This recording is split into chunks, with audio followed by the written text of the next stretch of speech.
Baik pelajar, untuk tajuk membina perwakilan data, kita sudah belajar mewakilkan data dengan carta palang, carta pai dan graf garis. Saya harap korang semua dah kuasai untuk membina ketiga-tiga bentuk grafik ini. Okay. Untuk sekarang, kita nak belajar mewakilkan data kita dengan plot titik pula. Jom kita tengok apakah itu plot titik. Plot titik menunjukkan taburan data di atas garis nombor. Data mungkin berkelompok pada nilai tertentu atau bertabur secara seragam di atas garis nombor. Plot titik boleh membantu kita melihat corak data, membuat inference dan keputusan. Plot titik juga dapat mengesan pemerhatian yang ganjil, iaitu nilai ekstrim dalam data. Jika terdapat nilai ekstrim dalam data, kita perlu menyiasat lebih lanjut untuk mengetahui punca pemerhatian yang ganjil itu. Okay, apakah maksud nilai ekstrim, pelajar? Okay, nilai ekstrim itu sebenarnya adalah nilai yang terlalu kecil ataupun terlalu besar dalam sesuatu set data. Okay, ataupun dengan erti kata lain, nilai untuk sesuatu nombor dia terlalu jauh daripada nilai data-data yang lain dalam set yang sama. Okay, contoh.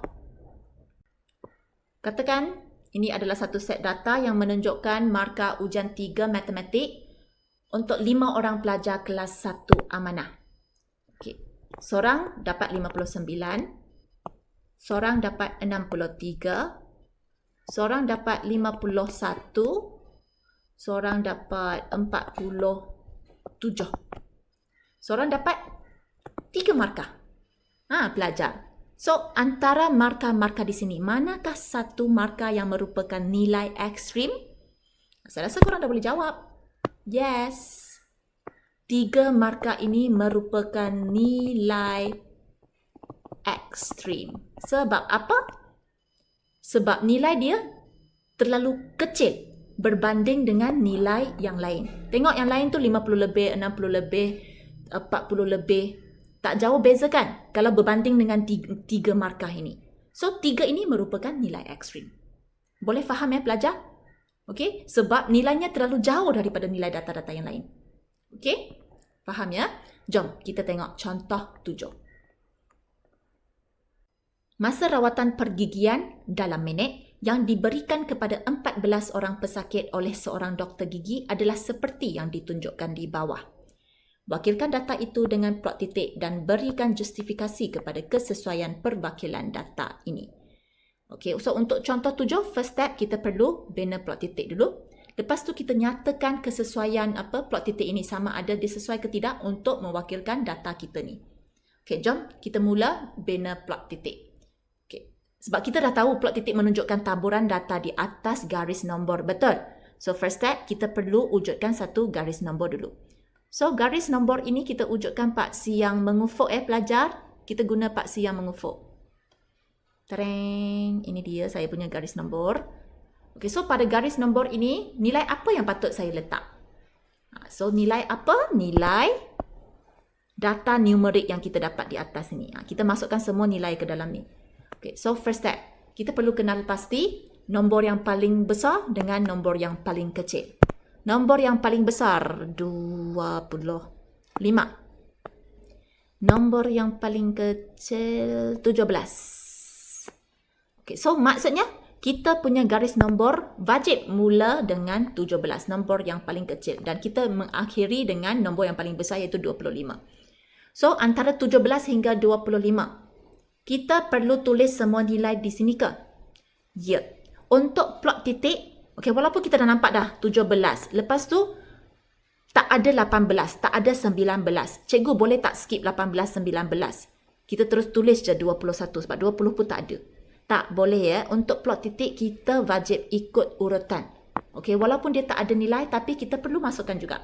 So, untuk yang garis nombor ini saya akan selang 2 kotak ya.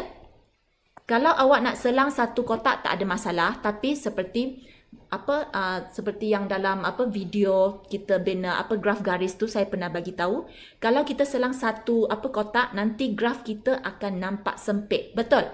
Sama juga untuk plot titik ini. Kalau kita hanya selang 1 kotak untuk kita punya garis nombor, nanti kita punya plot titik akan nampak kecil sangat. Okey, so saya selang 2 kotak. Kalau nak selang 3 kotak bukan tak boleh. Okey, tapi kan ini dah nama plot titik. So nanti titik kita sebenarnya tak makan ruang, betul tak? Kalau kita selang tiga kotak, nanti kita punya plot titik akan nampak macam kosong sangat. Okay, kalau boleh seelok-eloknya kita buat macam sesuai dengan selang kotak yang sesuai. Untuk yang ini saya rasa sesuai untuk kita selang 2 kotak. Okay, boleh ya. Kalau nak selang 3 kotak bukan tak boleh tapi kosong lah nampak. Okay, tak berapa padat dia punya ni. Kalau kita selang 1 kotak terlalu padat. Okay, so 20 di sini. So 2 kotak tu cantik lah. 21, 22, 23, 24. Ngam. 25. Okay, so 17 hingga 25. Saya dah siap isi pada garis nombor. So, ini semua sebenarnya adalah apa? Masa, betul tak? So, kita tulis je masa. Lepas tu, unit dia adalah minit.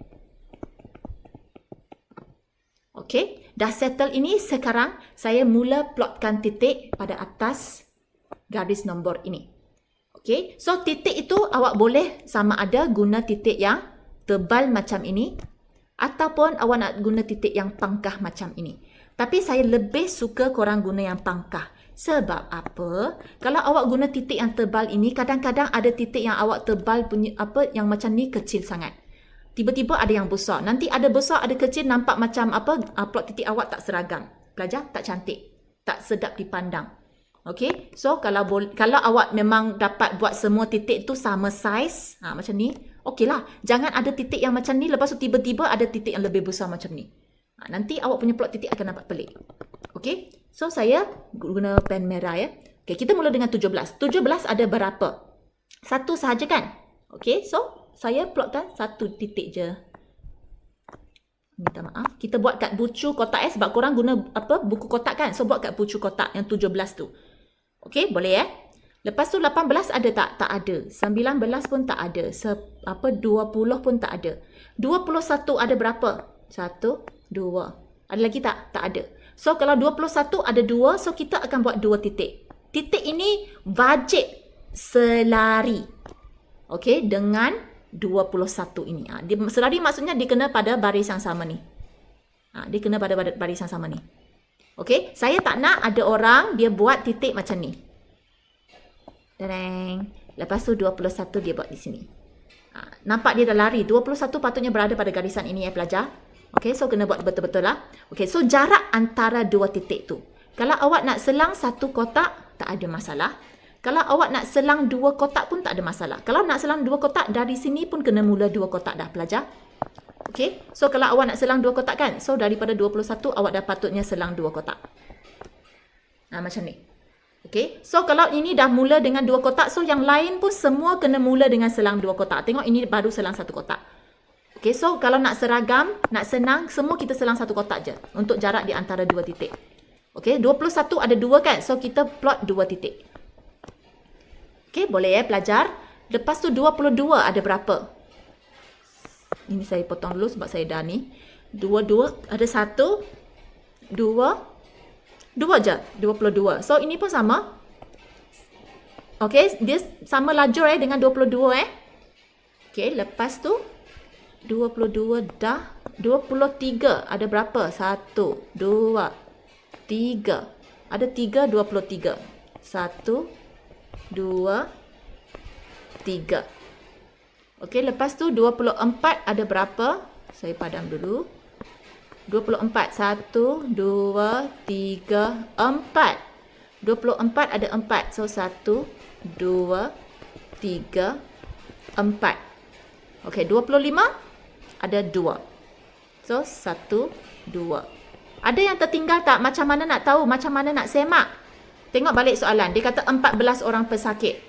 So, kita kira. Ada tak 14 titik? 1, 2, 3, 4, 5, 6, 7, 8, 9, 10, 11, 12, 13, 14. Okey, cantik. Ini saya punya plot titik. Okey, seperti biasa. Tanpa tajuk, plot titik saya tak akan lengkap.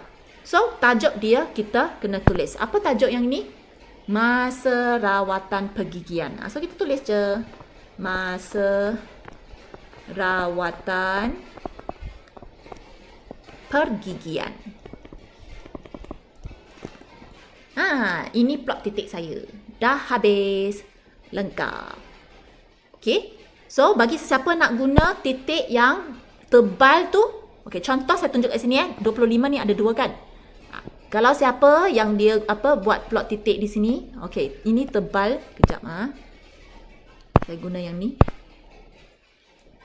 Okey, tebal titik ni macam ni. Lepas tu, titik yang kedua dia buat tebal macam ni. Dan nampak tak cantik? Betul tak pelajar? Okey, so elakkan guna titik yang tebal ni. Kalau nak guna, pastikan titik tu lebih kurang sama saiz. Saya tak mau ada titik yang tebal sangat, ada titik yang nipis sangat. Okey, boleh So, ini adalah plot titik saya. Okey, sekarang saya perlu berikan justifikasi.